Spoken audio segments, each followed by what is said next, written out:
Okay, let me just make sure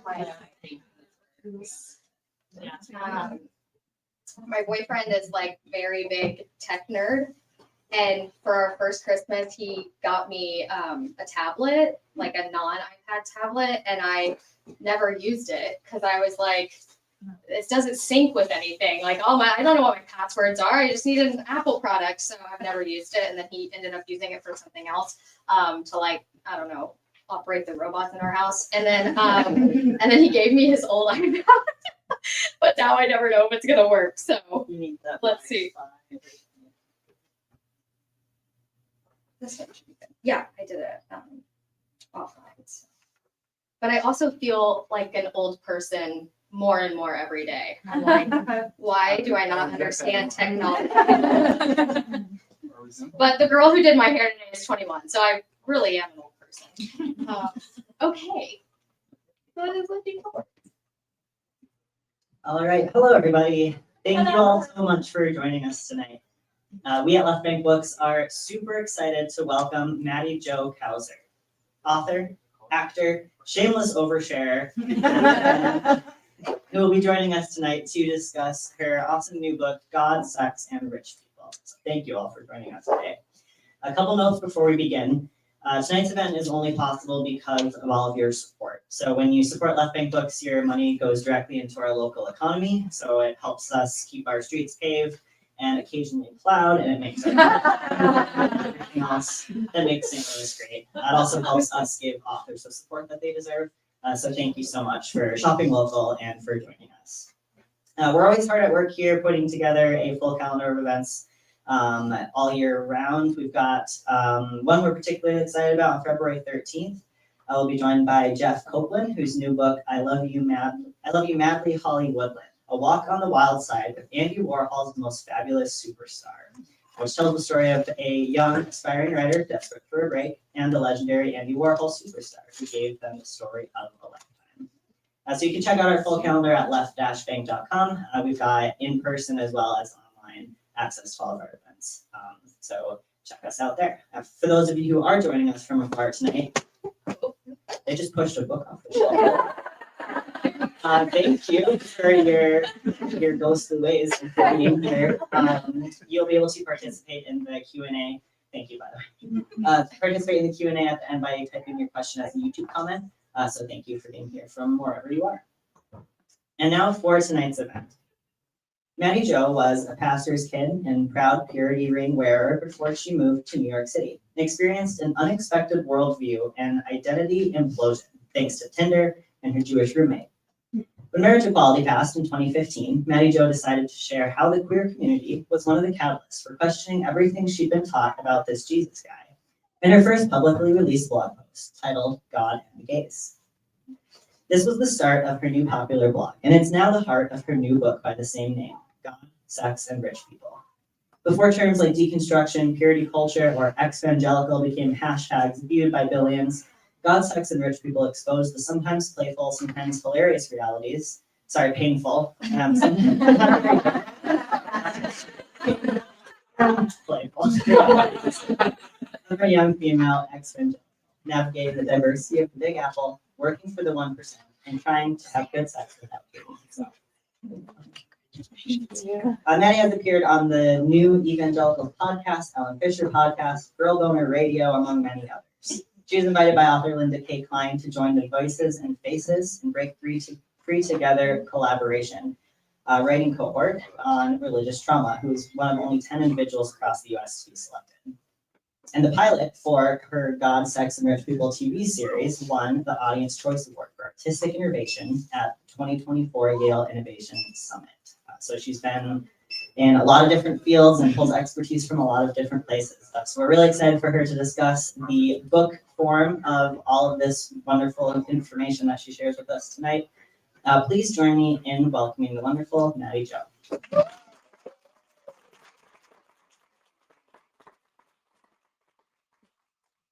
Okay, so I don't have to do my spiel. That's great. Thank you guys so much for being here. This is, okay, I'm not going to talk too much, I promise, but this whole, like, writing this book, getting it out into the world, has been such a labor, truly a labor of love. And getting to be here in Missouri, like doing this, just means so much. So I really, really, really appreciate you guys dealing with me annoying you over like coming tonight and posting about the event. And yeah, without further ado, I'm going to read an excerpt from my book. It's from chapter 17. It is the abridged version, but the chapter title is called Baptism by Tinder Flame. The day my parents left me in New York, I really let my shit go. I held my mom in the foyer of my pre-war luxury building and cried into her shoulder in public like a kindergarten lunatic. Mom reiterated how much braver I was than she could ever be. Dad told me how proud he was of me and whispered a prayer while he held me a little longer. They drove away from the Upper West Side in the minivan, and I went back upstairs to the maid's quarters to cry some more. I officially live in New York City. I took a deep breath, audibly thanked God for this weird but amazing situation. Mattie Jo in a penthouse in Manhattan in a room made for maids, and promptly downloaded Tinder. First Tinder date was a hottie with big muscles from Long Island who worked in the financial district and lived in Murray Hill. I now know that is a winning combination for I'm not looking for anything serious, but I make way more money than any 22-year-old should, so I'll buy you cocktails I know you can't afford. I didn't know that yet, so I first date grilled this guy like we had serious potential. I was intentional. In the evangelical world, intentional is a buzzword in dating, mostly for dudes towards girls. Do you feel like he's being intentional with you? Your small group leader and friends will ask. It basically means, is he setting this up as if you are going to get married? Based on my upbringing, you weren't really supposed to go out with someone unless you knew for sure that they were marriage material. I witnessed so many of my friends experience sincere distress on whether or not to go on one date with someone, lest they be wrong about the marriage material judgment and end up sinning against God by giving their time, heart, and emotion to someone who would not be their husband. This would then send them into a panic about their judgment, and instead of going on more dates to learn about themselves and their preferences, they'd begin dating fast so they could commit more time to their relationship with Jesus and hear his godly guidance re husband choosing.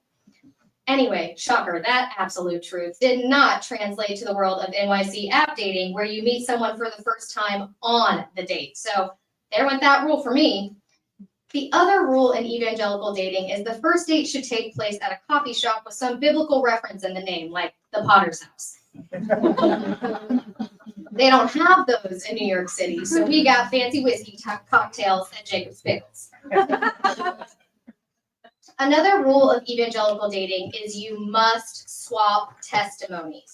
Swapping testimonies reveals the extent to which each of you loves the Lord.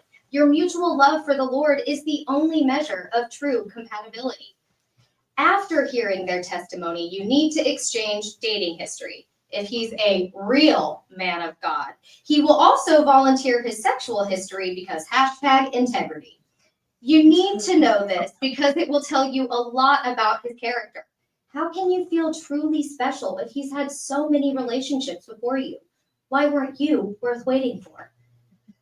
So, I went on this first Tinder date in New York City with mostly the same dating dogma as my evangelical world. Therefore, it was not at all weird for first date conversations to include discussing faith and exes. I quickly learned how incredibly uncomfortable it is to traverse topics such as religion and relationship baggage on a first date in the secular world. I drilled about his relationship history. Why would I tell you about a relationship from high school? He said, annoyed and confused. High school relationships are never serious. Clearly, he'd never landed in a flyover state. My parents met in high school. Yeah, but that was like the 70s. No one does that now.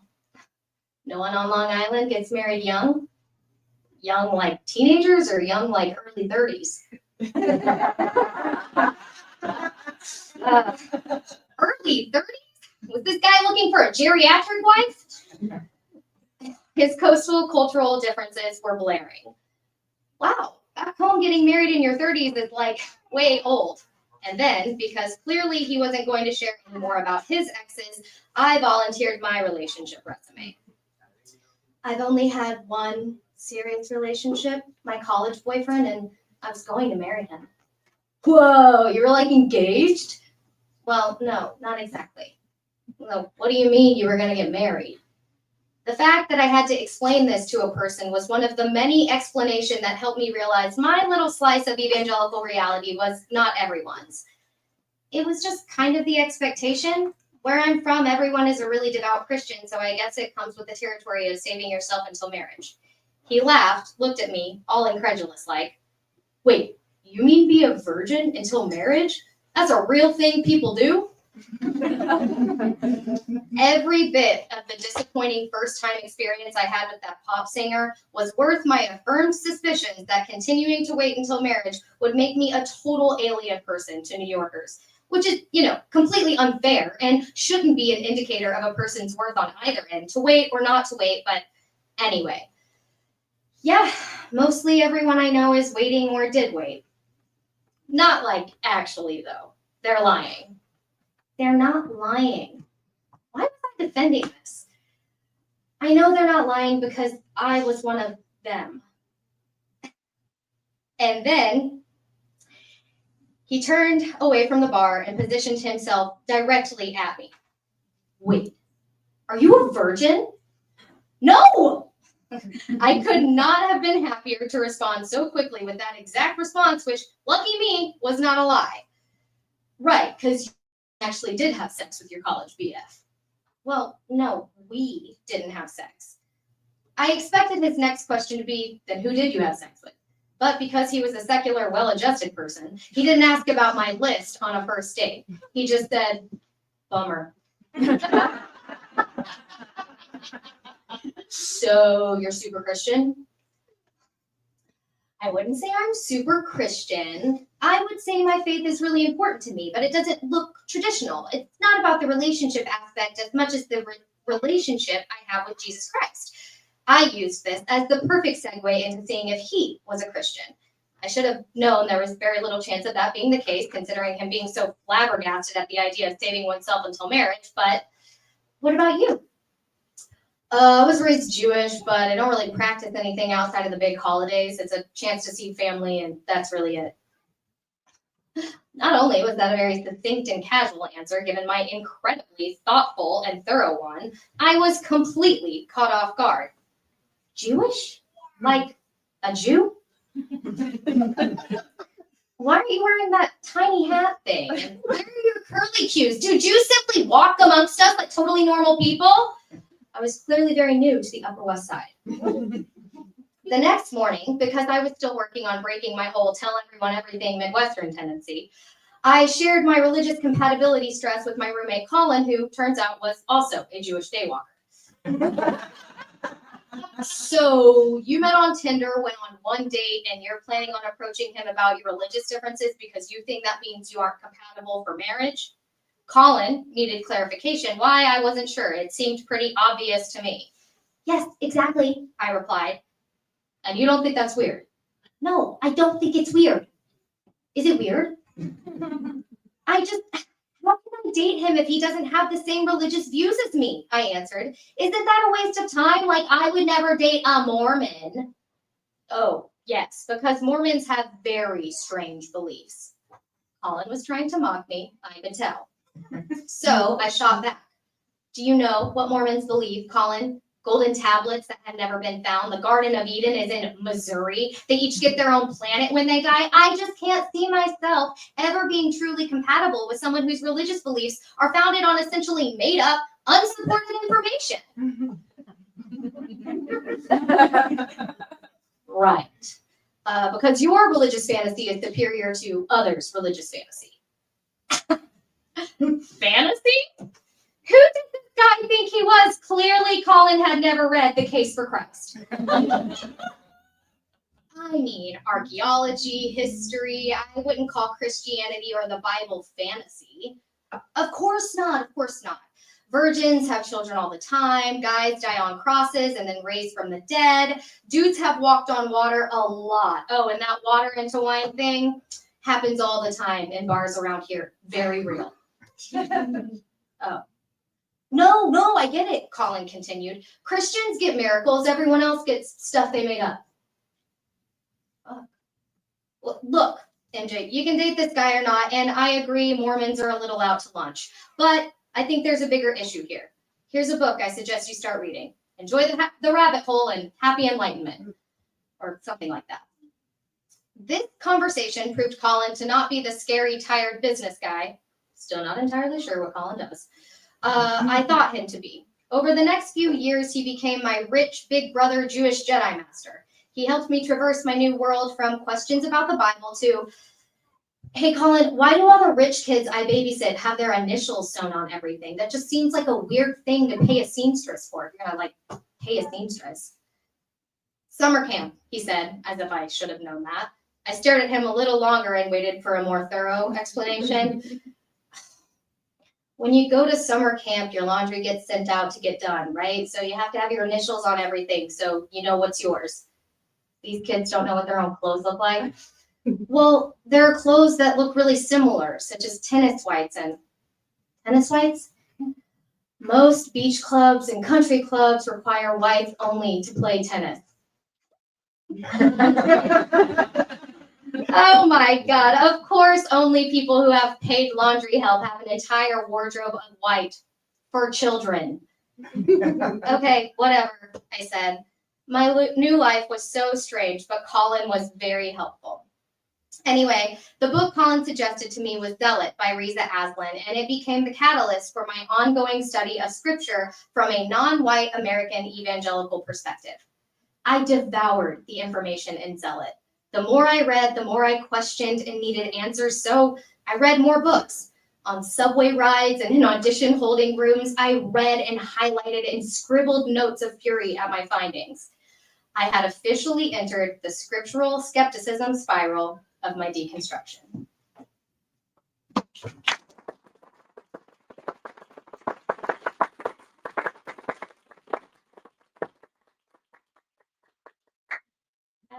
That's all I have. Yeah, I don't know. Great, yeah, we can move to questions from the audience as well as our virtual audience. So I'll keep an eye on the chat here, but if anyone here has questions, go ahead and raise your hand.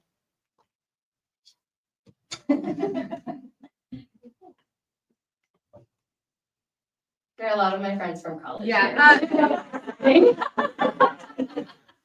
Followed you in a really long time. But you moved to New York City for acting. Yeah. Okay. Mm-hmm. Okay. Yeah, I didn't know if that was the reason or if it was something yeah, that was else. the catalyst. I went to Missouri State for musical theater, which in and of itself is like kind of a miracle because I was so ignorant, at least compared to like the St. Louis theater kid scene. I had no idea what I was doing. I didn't know that you were supposed to audition for like a bajillion schools. I didn't know which schools in America were like good for musical theater. I basically only knew about Missouri State because of Missouri Fine Arts Academy. So I got accepted to Missouri Fine Arts Academy when I was like 16, and begrudgingly, so I went to Missouri Fine Arts Academy, but I only auditioned for 2 college programs. One was the University of Northern Colorado, and then the other one was Missouri State, and I did not want to go to that audition.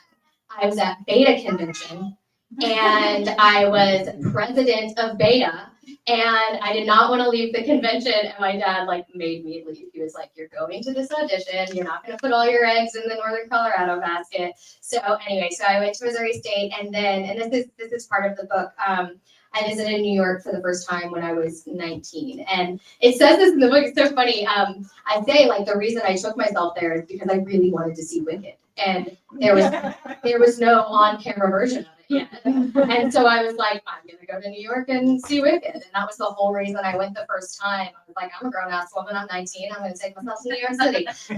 So yeah, and then I spent every spring break thereafter going to New York. I just fell in love. So I did musical theater for 4 years in New York, and then I sort of like just naturally transitioned out of doing that. I always say like, because I'm Midwestern and Midwestern work ethic, I didn't know the difference between something being hard because it's just not the right path for you, and it being hard because like sometimes you're just gonna have to eat a shit sandwich and it's not fun, but you have to do it for the thing that you love, right? And then I realized, oh, I don't actually love this at all. This is just one big shit sandwich, and so I stopped doing it. And I just started focusing on-camera acting, and then naturally just like writing.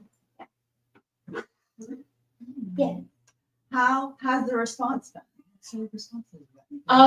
So far it's been a lot of really positive feedback, like really, really positive feedback. And people saying like, I think the nice thing about it is that it just like doesn't take itself too seriously, which I hate that, like, I take myself seriously. But like it is very like tongue in cheek, and there's a lot of, as you know, like deconstruction content that is like really heavy.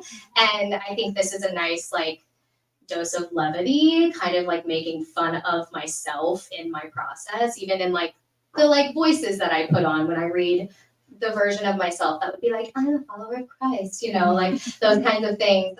But overall, it's been really positive. I have gotten 2 negative reviews on Goodreads. One girl said that it sounds like it was written by a 7th grader, to which I was like, okay, like, there are maybe one too many LOLs, but, and then the other woman was like, I think that a lot of people hope that this is a redemption story. Like at the end of it, I'm like, and now I'm a Christian again. Here I am. I'm saving myself into a marriage. I buy back in, but it's not that. Spoiler. And so I think she was disappointed at the ending. She was like, oh, I thought this was gonna like help me find my way back to, and I was like, oh, sorry. So I mean, if that's what you wanted out of it, but I mean, like, read it, right? Like, but it's definitely not that story. Like finding my way back to the church. Yeah. Anybody else? What is your relationship like with religion now? Great question. Can you repeat the question? Oh, sorry. What is your relationship like with religion now? That's a great question. I would say I don't have a relationship with religion now, mostly because I understand it as like a modality to connect with the divine, but it's not my preferred modality to connect to the divine. I am really interested in learning more about like older versions of Christianity, older practices of Christianity, not just this like modern understanding that we have specifically regionally. And a lot of that is really helpful for me in terms of connection. I will say, I don't know if any of you have read the Book of Longings. Yes. The best. Right? That book, like, I mean, pardon the phrase, brought me to my knees. I was like, this is the Jesus I knew. This is the Jesus that I was drawn to, and why I had the faith to begin with. And one thing I said is that I feel like something that's really tragic about religion in general, like organized religion, whether it's Christianity or, amen, or otherwise, is I think like it takes this really beautiful purity of connection with God, if you believe in that, which I do, that I truly feel like I had in my adolescence. And I think you can have it's like, you know, what Jesus talks about of like the little children, right? It's like there's this purity, so they have this like access that adults don't have because we're just like so much else is going on in our lives. And so you have this amazing connection that is actually very real. And then you get older and the church sort of co-ops the experience and says like, oh, so now you bought in, so here's all the other shit you have to do to stay in. And I am not interested in that. I really think that if you believe that the divine is good and love, then like you shouldn't tell people how they have to connect to that.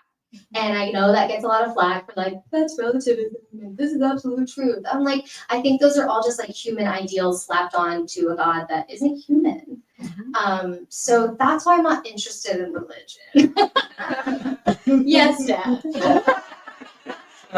This isn't a question I don't want to answer for Mattie, but I want to say this, that no, I'm gonna say what I appreciated about her journey was what I thought we were giving her, and we gave our kids foundation.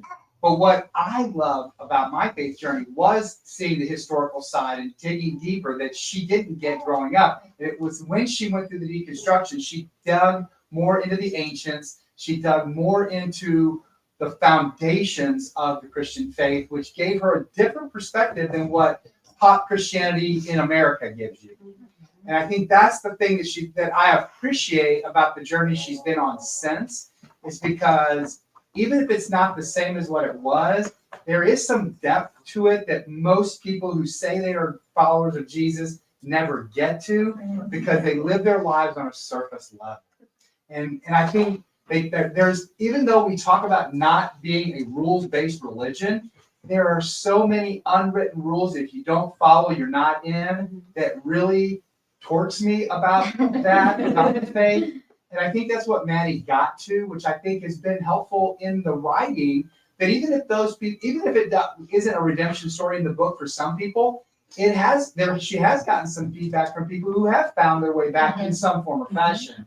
After deconstructing, they've gone through some sort of reconstruction. It's never the same.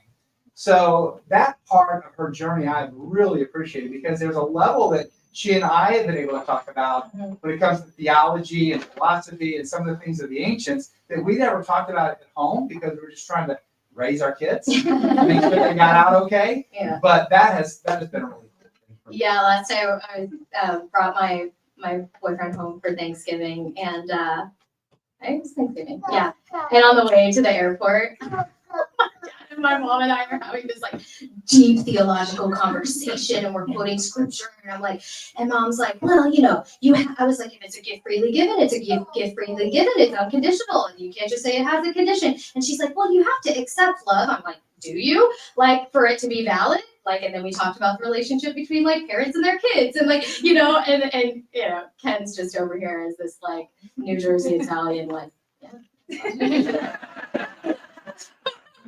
He's like, no idea. I'm like, yeah, Ken, what do you think about this?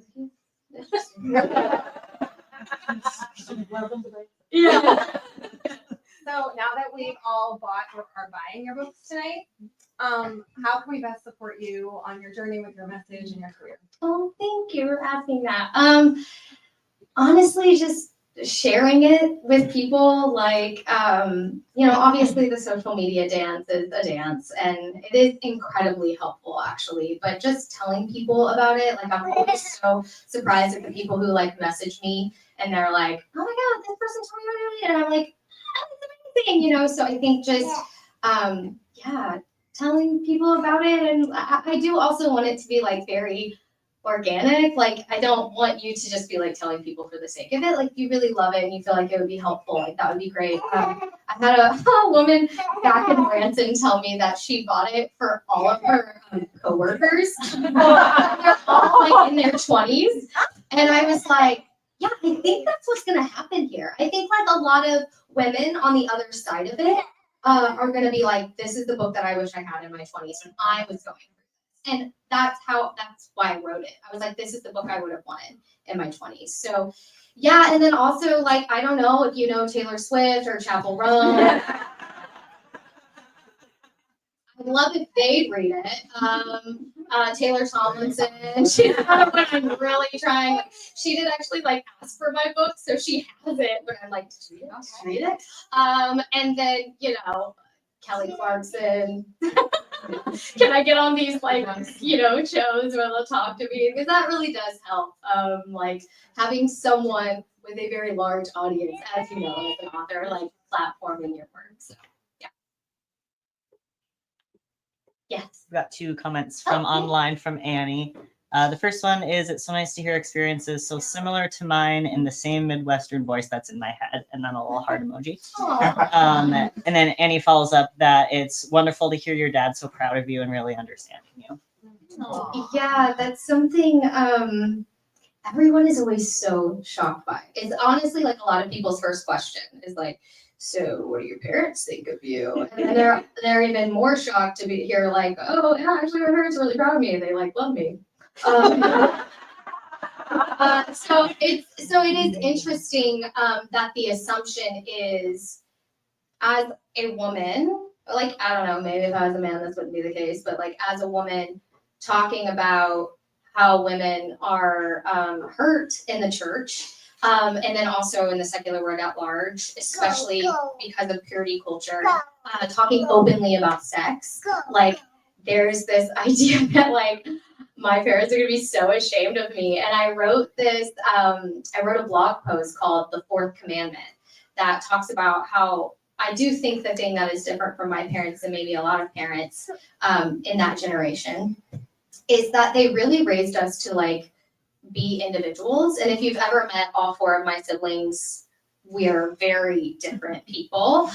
We all went very different paths in life. And I think that is, you know, a testament to how my parents have raised us, which is just like, they wanted us to think for ourselves. They wanted us to question, even if it landed us in a different place than they would maybe prefer.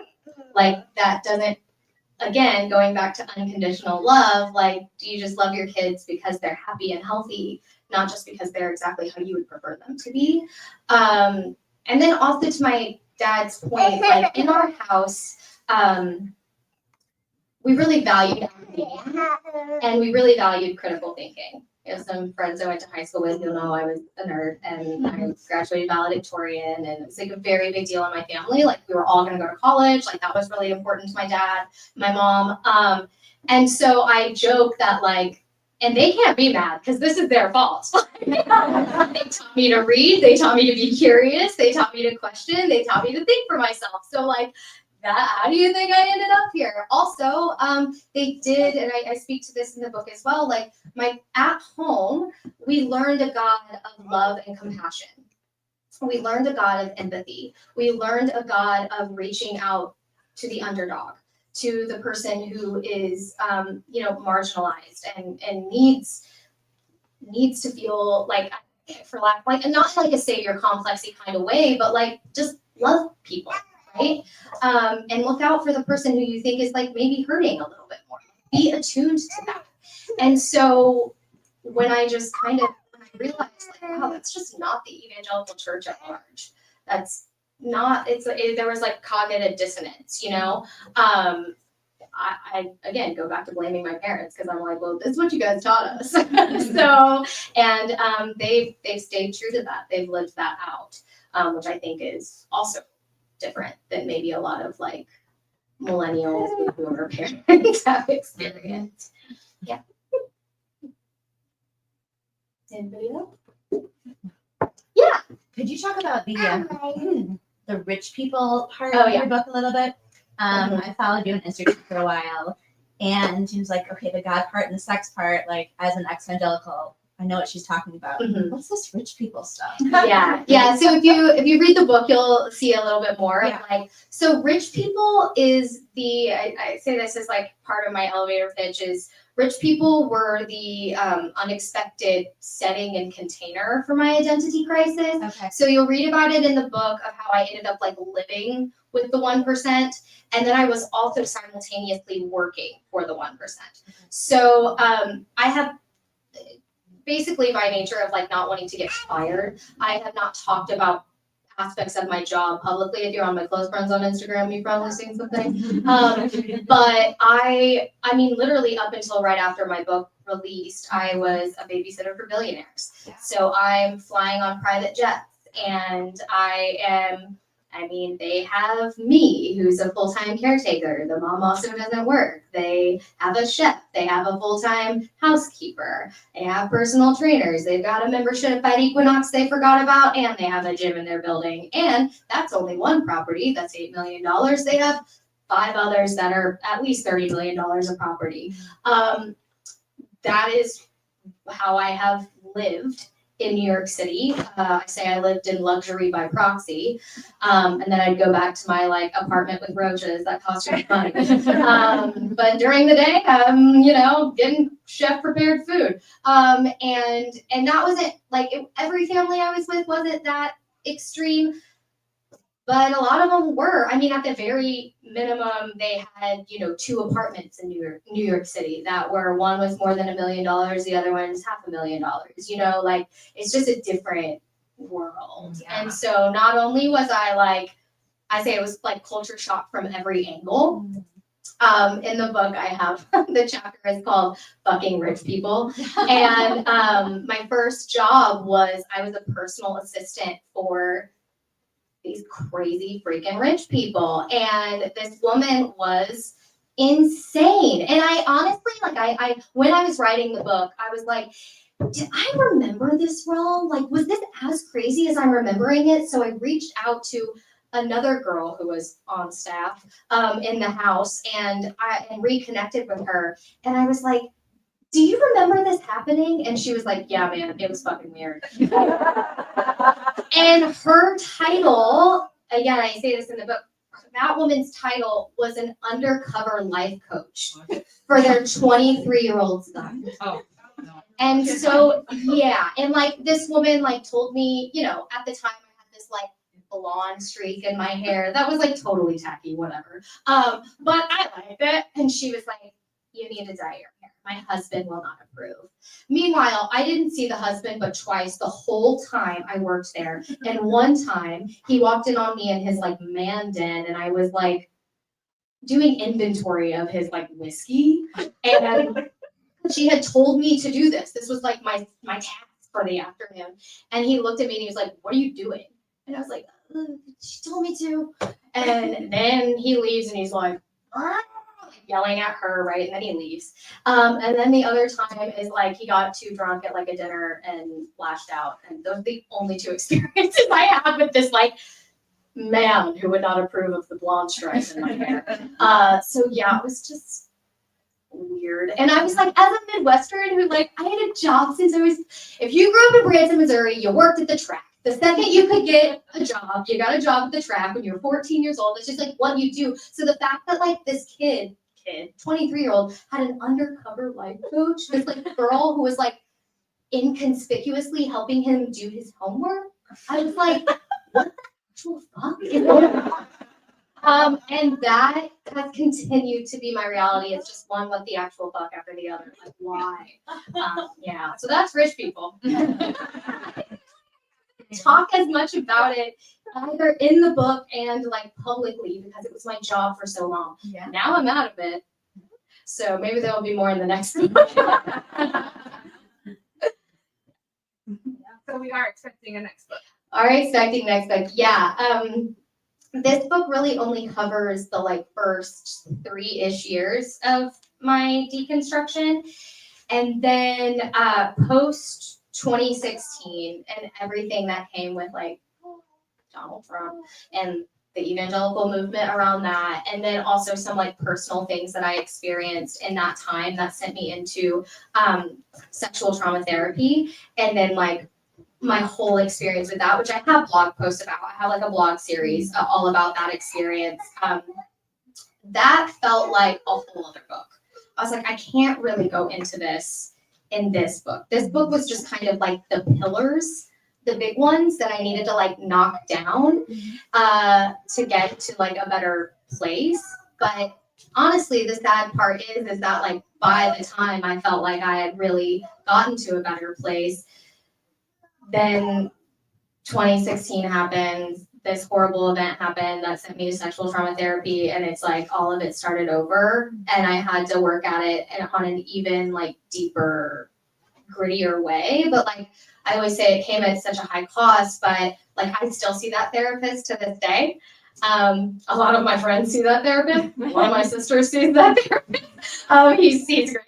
And if it were not for that, I wouldn't have gotten to really dissect all the ways that purity culture was still really infiltrating my life. Yeah. So that's the next book is how do you find love and joy in sex after all of that. Mhm.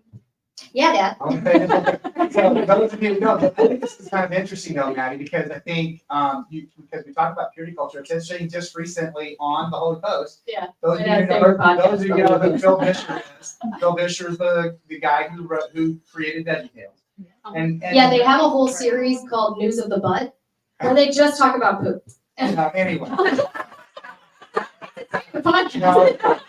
No, but he made a comment. I thought this is interesting. He made a comment because of where we are right now socially, specifically among teenagers and young adults, as it relates to social anxieties and being lonely and all the different things that are coming from a mental health perspective. That what we really need, and this was his comment, we really need youth group without purity culture. Yeah. We need community. Yeah. We need community that allows for connection Mhm. without there being a lot of junk that kind of piles onto it. Yeah. They're all So I thought that was an interesting statement. They're what? They're all online. Yeah, really? Oh yeah. Oh. Yeah. Oh, you mean like Gen Z? No, It's but like online. their community is on. Online, Yeah. yes. Yeah. Oh, yeah. We had this conversation with a lot of my sorority sisters are here tonight, and there have been 2 bars in Springfield, Missouri, right? How? And we're all that have closed, and we are devastated. We're like, how did P-Bar and Trops go under? Like, we were there 4 days a week, and it's because Gen Z don't talk to each other. They're not freaking. They're not. And I would like to say like it's a good thing, and I'm like, oh right, like there's not a lot of underage drinking. That's probably good for their brains, but I'm definitely sure their phones are worse. It's still happening at the zoo. Like, Oh, so maybe it's just Missouri State. I don't know. That's what I said. Okay. Yeah, because I said so I did an event in Springfield. I'll say this and I can wrap up in this forward. I have an event in Springfield next weekend, not this weekend, the next weekend. And I was like, I think I'm gonna go to all of the Greek houses on Cherry Street and like show up Saturday morning with flyers and be like, hey girls. And I was like, but they'll all be hungover, so they'll probably be mad at me. And one of my sorority sisters was like, they will not be hungover. They will not be drinking. Like they will be fine. They'll probably just look at you weird because you're a stranger that knocked on their door, but like they're not gonna be hungover. I was like, wow. Yeah, it's a different world, man. Yeah. Any other questions? Okay. So you talked about doing another book. Yeah. So I'm an avid audiobook reader. Are you planning on doing an audiobook? Yes. Yes. So here's the deal with the audiobook. I'll try to make this quick. I have a smaller publisher, and they don't have the way that they do audiobooks is they do royalty share with voice actors, and they have to do it all through this like specific platform, and these voice actors have all their own equipment, whatever. And I was like, well, I'm an actor. I'm gonna do this audiobook. And so then they were like, well, if you don't go through that, you have to get it done on your own. Like, and you have to pay for it. And it's very expensive to produce an audiobook. So then I was like, okay, who do I know who could do this for me? So then I recorded the whole thing and I sent it to my friend who's an audio engineer out in LA. And he didn't work on it for like 6 months. And then he finally got the files back to me about a month ago. And I was like, I can't put this on the internet. This sounds awful. Like this is like the always saved version of an audiobook. Like this is not good. And then I didn't want to say that to him because he did it for free, and I'm so nice that he did it for free. So I was just like, hey, what could we have done differently to like make this? And he was like, yeah, well, you really would have needed to like record it in a different environment, like basically like more enclosed, more like padding, whatever. And I was like, well, couldn't you have like listened to one file and told me that instead of editing the whole book? And now, so somebody else asked me this question. Another Alpha Chi is going to be doing my audiobook. So I will be recording that after I get back from tour and then putting that together. Wait, Yeah. is it? Taylor. Yeah. What? I don't know. Oh. What, Blackwell? Is that right? She has a different last name. You all have different last names. Yes. What was her? Yeah. What was it? Blackwell? Was it- Blackwell is not. Oh, But it was okay. happened. Oh, it was Brad. Yes, Yeah. that's it. Yes. Okay. So yes. Mhm. And I think she's in Fayetteville. She's in Northwest France. Yes. So I know I've been really wanting the audiobook. I wanted it to come out with the book, but it just didn't. That's why I recorded it in August, because I was like, oh, this will be out in September, and then it just went. So. Okay, thank you. Oh, How long did it take you to write the book? Or like, do you remember the first day or the year that you started? yeah. And how long did you take like pauses in between, like chapter after chapter? Mhm. Can you talk a little bit about that? About the Journey process of of, writing like, it? writing the book. Oh, totally. Yeah, so as I said, I started the blog in 2015 and didn't really take it seriously. I was just kind of like, oh, this is fun. And then I started to take it a little more seriously, like in 2018. I hired a creative career coach, and she was like, you're a really good writer. I feel like you should focus on this. And so I did, and really like honed my writing skills a little bit more in sort of like storytelling, whatever, and structure-wise, like what details are actually necessary to a story, what isn't.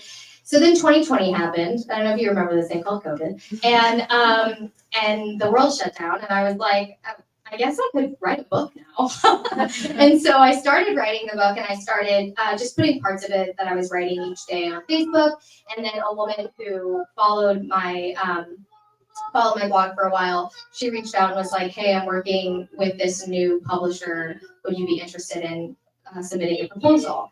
And I was like, and I knew nothing about book writing and book publishing and anything at that point. But if there's one thing I like baptism by fire. So I was like, I'm going to do this. Like, I'm really going to learn all of it. So I was like, okay, I'll put together the book proposal. So I did all that. I submitted my proposal. I went through that whole negotiation. I hired a lawyer, and it was just a really bad contract. And so I ended up turning it down, which is really sad because, like, egoically, I was like, I'm going to be published by 30. And I was like really excited for that to be like, COVID brought me a publishing deal, and then I turned it down because it was not a good deal. And so then I kind of pivoted, and I developed the proof of concept for the TV pilot. And I did that, and I wrote, directed, executive produced that at the end of 2021. And then in 2022, I was like, okay, alongside like submitting this to festivals and all of that, and getting it edited, I am focusing on finishing my book. So then I finished the first draft of the book in fall of 2022 and sent it in for edits then. And then it was another, like, I was like 20, when am I looking at? It was another like year before I got a publisher. I did it all out of order. I shouldn't have done it the way that I did it at all, but I learned a lot.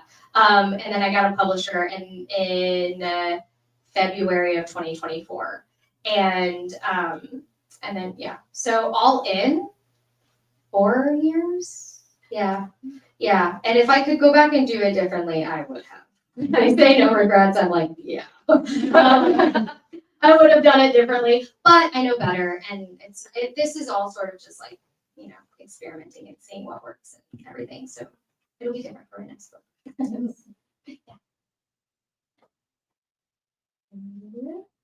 What's this with your pilot? Okay, so the pilot. So you can watch the proof of concept for the pilot on YouTube right now. It's got almost 1 million views, which is exciting. I hope it reaches 1 million views by the time I'm like actually pitching the TV show. So this is how I am going to try to do it. We'll see what happens. I am taking a pitch class with one of the directors and writers. She worked on like Broad City and other really great shows in April. And it's at a comedy school. So like along with that class, I'll get to take some stand-up classes, which I've been wanting to do for a really long time to like hone in my storytelling skills, because I also have a theater company in New York that wants to put together a one-woman show of this. So that's really exciting. Dad, Christopher Cusick. Do you remember him? Yeah. He is putting me in touch with like a theater company that he's on the board for. Yeah. So anyway, but I really want to get the pitch done. But a pitch is hard because it's a full treatment situation. It's like pages of material. You have to have all seasons 1 through 3 mapped out. You have to have the character arc of everybody. And it's like, I can't do that on my own. I need a collaborator. I need like some help structure, because I tried to do it. Like as soon as I got laid off from my nanny job, I was like, okay, I'm gonna do this. And I sat down for like, multiple mornings in a row, just being like, I can't do this by myself. So once I have that pitch ready to go, then I'm gonna be asking like to get into these rooms, because a lot of the families that I've nannied for over the years are like pretty big in the industry. So I'm like holding off on my big ask for them and being like, can I, show this to you? Just show it to you, see what happens. Can I get feedback? So yeah, that's sort of the plan, but obviously I have no control over like who takes it. I'm also in an artistic incubator with MIT and Yale, and they think, this is what they think, so this might also go the way that it goes, or be the way that it goes, is like once I have sort of the series mapped out, they think that I should do like 10-minute chunks as a web series. But like that one episode that's up on YouTube cost me $15,000 to produce. It's not cheap to produce good quality like work. So I'm like, well, I'll need investors. So then they're like, okay, so then we would like use all the views that you have from this pitch to like try to get investors to do the mini series with the, big vision being like this ends up on HBO, right? So it's just such a long path, so I have no idea how it's going to go, but those are sort of the things that are in motion. Cool. Yeah. I'm busy. Yeah, good. Okay, let's